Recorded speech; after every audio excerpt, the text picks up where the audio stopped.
where I had promised you jokes, and here we are. Every year, International Joke Day, which is on the 1st of July, is celebrated to focus on the importance of sharing jokes, having a laugh, and locking happy times with people that you love. Today is no exception, as we are going to be discussing jokes, discussing how important it is to share jokes. Can it indeed be the medicine? We are often talking about how Nigerians often would just laugh off everything they are facing. Could that be the reason why we are healthier? We are healthier, and in spite of the harrowing challenges we face, it doesn't seem to perturb us. Other countries would have gone on fire, but Nigerians are standing still, waking up every morning, going to do all that they need to do. Could that be what's giving us resilience? Jokes? That's what we'll be discussing, and in the studio to discuss all of this is somebody you probably know as MC Kpako, but his real name is Kudi Daniel Kum. Thank you so much for being part of the program. He's a comedian. Thank you. Thank you. Well, it's wonderful to have you. Thank you. But we keep talking about jokes. I mean, we laugh. The typical Nigerian, when you hear a policy that it might be very, very difficult. Yeah. We laugh over it. We make jokes about it. So Nigerians are happy people. However, what's the appreciation for people like you who are already in the business of ensuring we laugh? Actually, to be honest, I will first of all start recommending Nigerians first, because in this country, somebody do make a statement. He says, "If you can survive in Nigeria, you will survive in hellfire." So Nigerians, there is one thing I just basically believe in us. One is that, you know, in every stage that life show you pepe, we always use that pepe to make pepe soup out of it. So that's one thing that I actually want to recommend Nigeria about. Like in every hard situation, the youths have discovered that the only thing that will make you happy is to make your worst moment the best moment of your life. Because whether you like it or not, what it is what it is. It is what it is. So, well, to commemorate this International Joke Day, we have this our MC Kpako to give us, you know, this is going to be like an exclusive concert. Oh, wow. You know, oh yeah, exclusive concert. Exclusive concert with one guest, okay? Yes. No. One live physical guest. One live physical guest. Yes, the entire Nigeria is going to be tuning in to be laughing right here. 1 billion. Yes, let's call it 1 billion Nigerians. Yes, although we're not there yet. 1 billion Nigerians are watching you from across the world, actually. Yes. So yes, it behoves on you.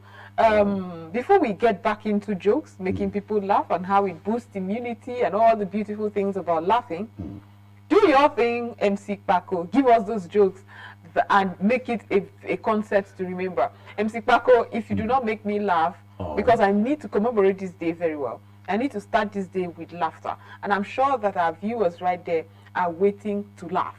So MC Kpako, do your thing. Oh, wow, really? Yes. Me convincing you to laugh? Is it at all easy? It's not actually, considering I'm one of the toughest people you can think of. Yes. Even from the way you sound, I'm almost lost. You should be. But I will not lost, because one thing I know is taking advice from people, especially the wrong people. Imagine yourself now in this country. I was in a car coming this morning. I was shocked. One guy was complaining, my salary is just 10,000, my salary is just 10,000. The neighbor that was sitting close to the guy is not even working. The guy was not advising that one that his salary is 10,000. He said, "You, what are you doing in that place? Leave that place now. See me, I'm not working. I don't have work, so it's better you come and stay." Come and stay like me. So country hard. Who no give work the advice? Who give work? Say salary is small.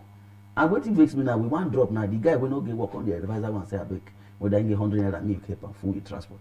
Me for free take payment or we take it." And there our problem start first. But do you know that the major problem we even have in these countries, we like have 2 colonial masters. 2 colonial masters.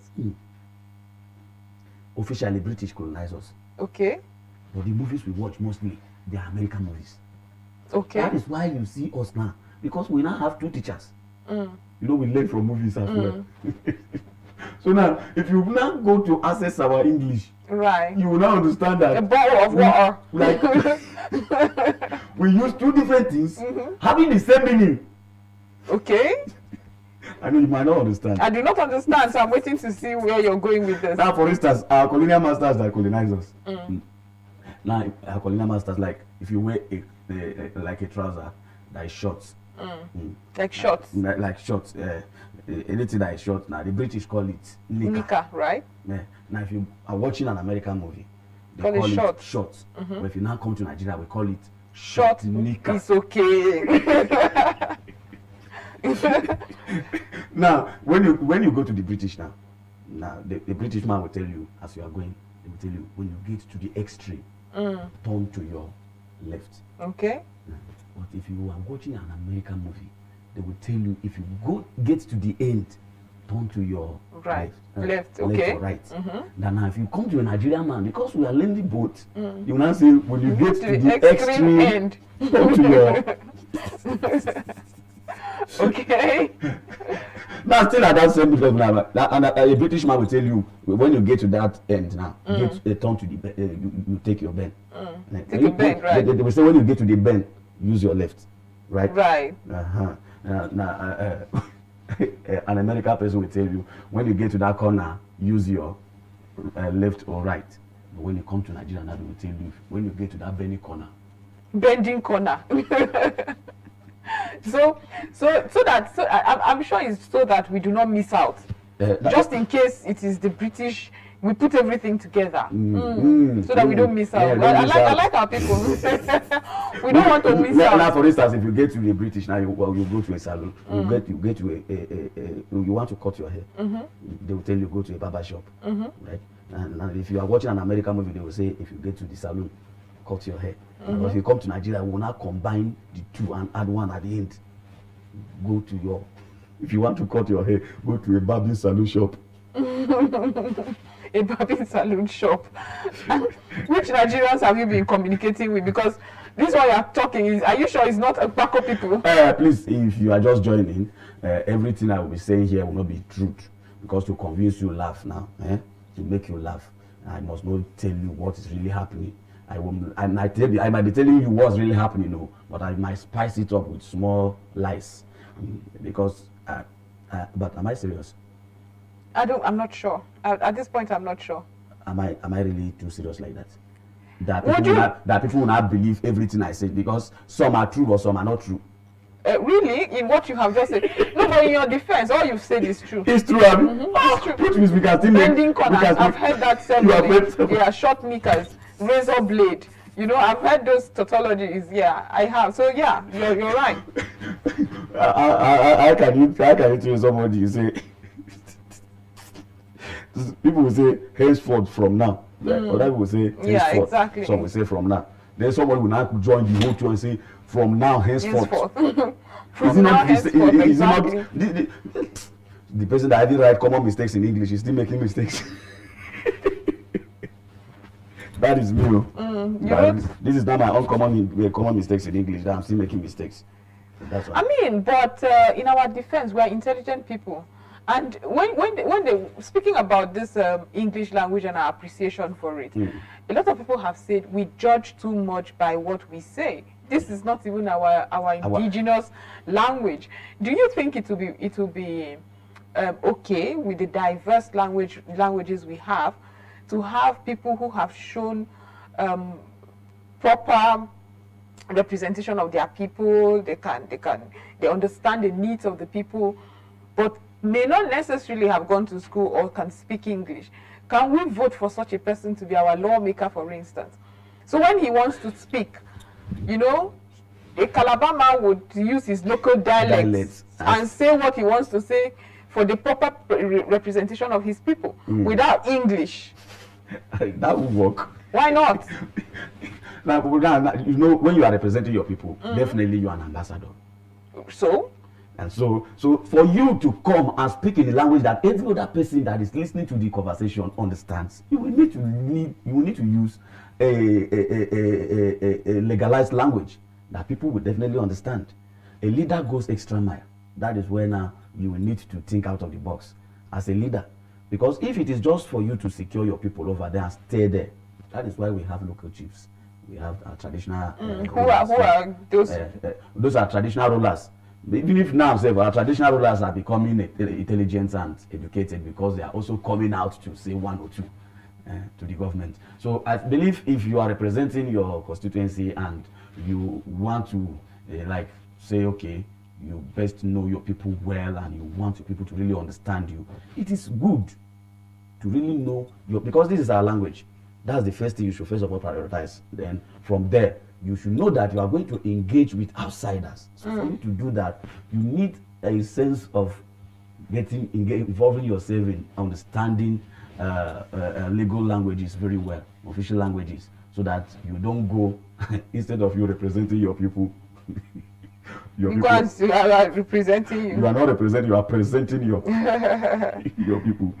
Because now definitely anything you say, it will be you.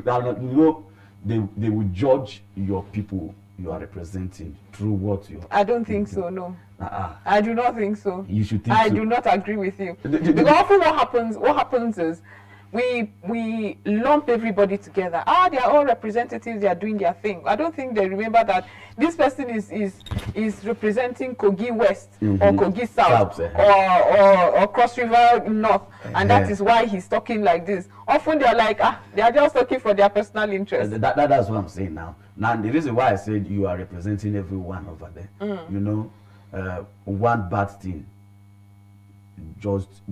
thing usually overshadows the numerous good things you have always done. I guess. Bad news circulates faster than good news. So people cherishes the negative aspect of people than. It is not what is supposed to be normal, but people are normalizing it. You understand? So if one representative comes up to do anything that is contrary, they will just not first only on his constituency. They are going to globalize the whole state, not even his local government. They are going to globalize the whole state and say, okay, these people that come from this, they know them for this, they know them for this, they know them for this. Because of what? One negative thing that has covered the whole thing. Somebody you have been feeding over years. If you just refuse the person one day food, that will just refuse that person, the whole world might know that this person is a wicked person. Okay, is that a Nigerian mindset or it's Nigerian mindset? Not okay. Most people do that. Like people who have come in contact with, like, I've really experienced such things like this. People do. Let's take for instance now the normal one we know, our civil servants that works for government. They are supposed to be paid. Anytime they are paying them, we are not hearing. But 1 month that the government will owe them money, everybody will be aware that they have not paid them. Even if the wheelbarrow pushers, they will be complaining. If not because they have not paid me, if not because now that they have paid you, what have you done?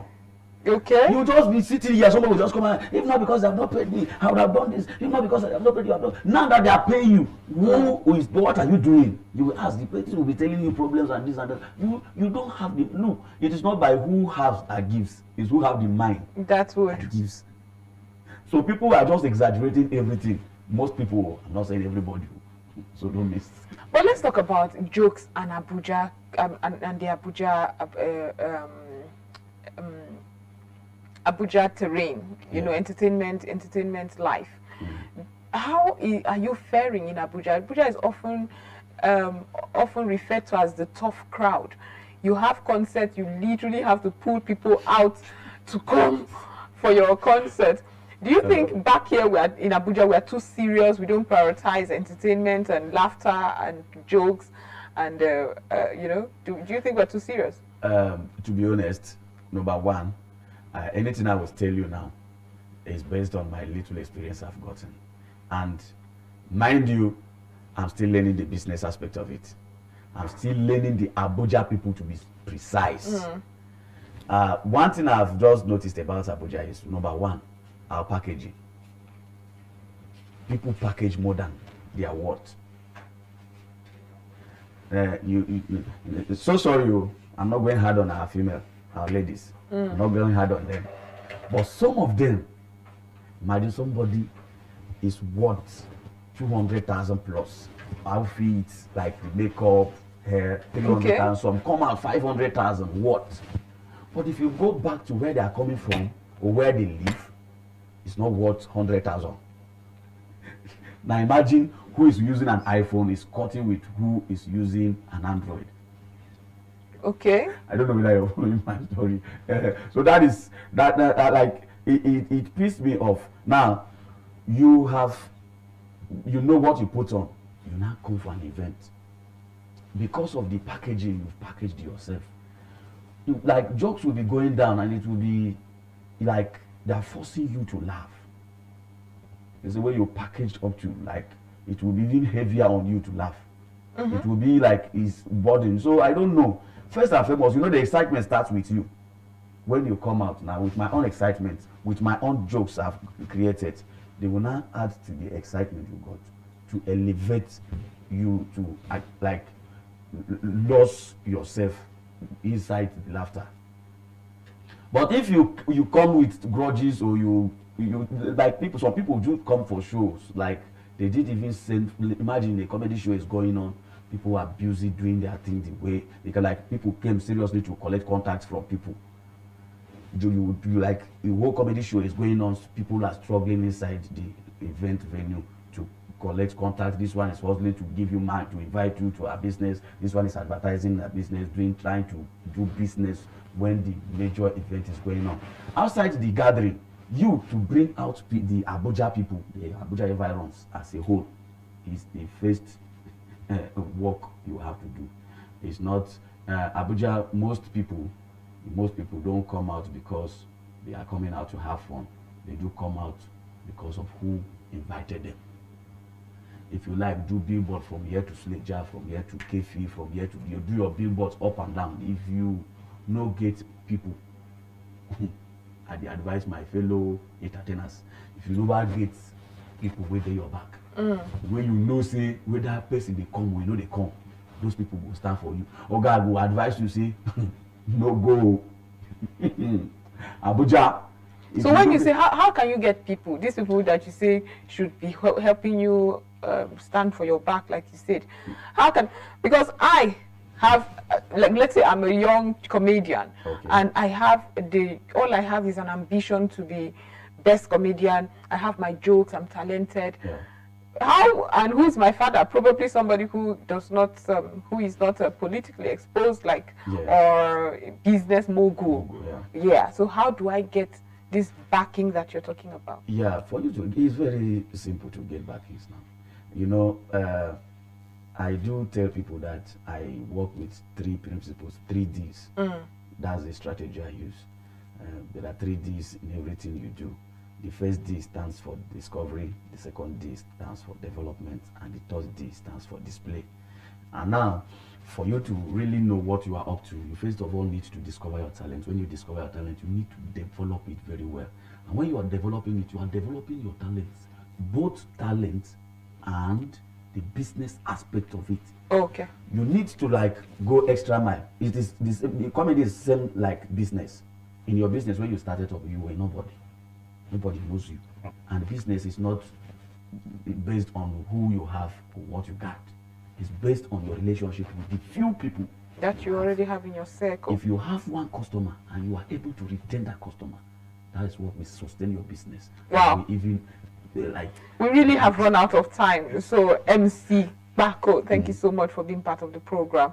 And reminding us again why we all have to laugh. And thank you for the jokes that you shared. You really hit home as to how sometimes we take for granted these things. Thank you so much. That's no problem. Thank you. Welcome to everyone that I'm able to make them laugh this morning. Thank God you laughed. If I am unable to make you laugh, don't worry. His Excellency will make you laugh. Which one? When he is the president of Nigeria, when he will release funds, empowerment, some people don't really need laugh jokes now to laugh. They just need money. Of course. So I would just beg you, if my career cannot help you, your salary will help you. So just go face your work, no vex. Thank you so much for that. And this is where we draw the curtains on ASO Morning. It's been wonderful, and to cap it up with the laughter, give somebody a joke today. Try as much as you can to laugh. There are so many benefits to being happy in spite of everything. Don't wear the weight of the world in your shoulders as, bad like that. I mean, we're hopeful people. So laugh, tell jokes, share jokes, get jokes, and have a wonderful, fruitful day. Until tomorrow when we get to you.